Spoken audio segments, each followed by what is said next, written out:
I stopped here because of the windmills. It's usually a lot of fun to travel and see new things. You never know what you'll find if you look for interesting things along the way.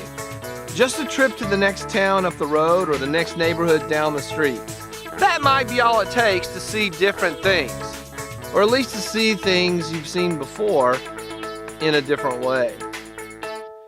I'm Bill Snodgrass. Join me as I explore what catches my eye along the way.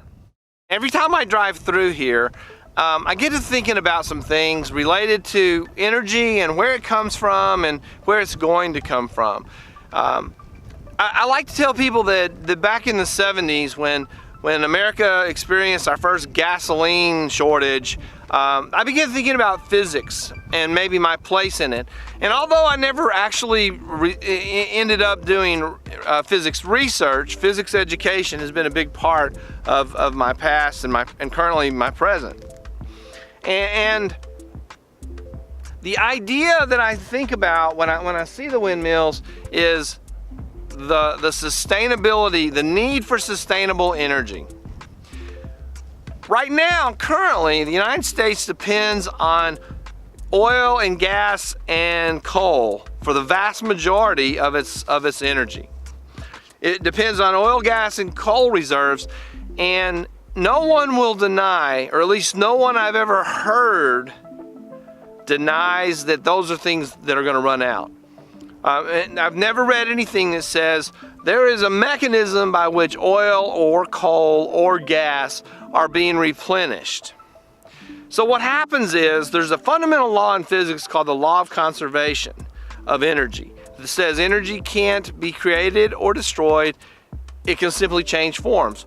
So the chemical energy stored inside the molecules of the coal or the oil are broken, that energy is released as heat, which turns into electricity, which turns into light, which turns back into heat or whatever. The light and the heat then bleed off into outer space. And as they bleed off into outer space, that energy is gone. The energy from inside that coal is converted into light or heat and is lost into outer space. Eventually, it's going to be gone. Eventually, there will be no more coal, there will be no more oil, there will be no more natural gas. And at that point, what happens? I believe the challenge of the 21st century is to do something so that when we reach that point, we already have a solution.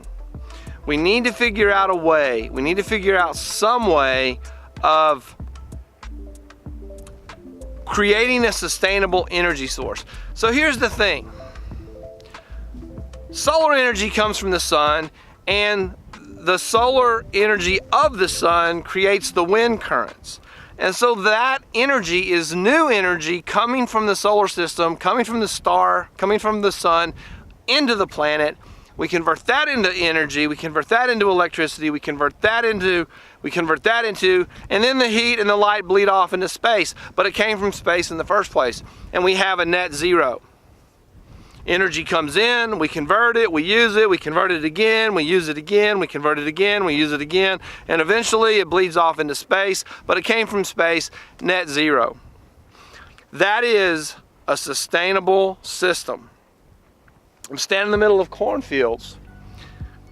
Biodiesel comes from the sun. The photosynthesis process that creates the biodiesel, ultimately the photosynthesis process is in the back of that, and the photosynthesis process is powered by energy from outside the planet. Energy comes in, it gets converted from photosynthesis, and that is a sustainable system. I believe that the challenge of the 21st century is to explore things like windmills. A few minutes ago, as I was getting set up, a man drove by, and we talked for a few minutes. He owns some property around here, including property with some of the windmills on them.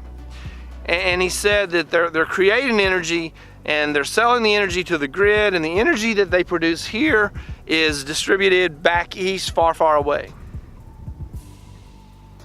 He said that some of the windmills down by his grain processing center are a couple $1 million. An article I read on the way to do this shoot said that the average windmill that will produce enough power for a home is roughly $30,000, but it can range from 10 to 70. That there are $350,000 windmills to produce 100 kilowatts. Solar panels are another way of harnessing the energy of the sun, converting it directly into electricity. These very sustainable projects. And are these the things? Are these the answers? Are these the prices? Are these the prices that we need? I don't know. But it's the direction that we need to be going. And at some point, we've got to figure out how to replace what is lost by the depletion of the coal and the oil and the gas. Now, someone's going to say, well, you know, solar, so the sun's going to eventually die. And that's true. If you look at astrophysics, the life cycle of a star, there is one. But I would submit that if the sun is gone, we have a lot bigger problem than figuring out how to charge our iPhones. So, let's see if we can. I don't know. I guess the point of the video is to create awareness of the situation, and maybe someone who sees this will begin thinking about it, and maybe that will lead to something, and eventually we have to find a solution. I hope you enjoyed this video. If you did, like, share, subscribe, and I will see you next time we stop somewhere along the way.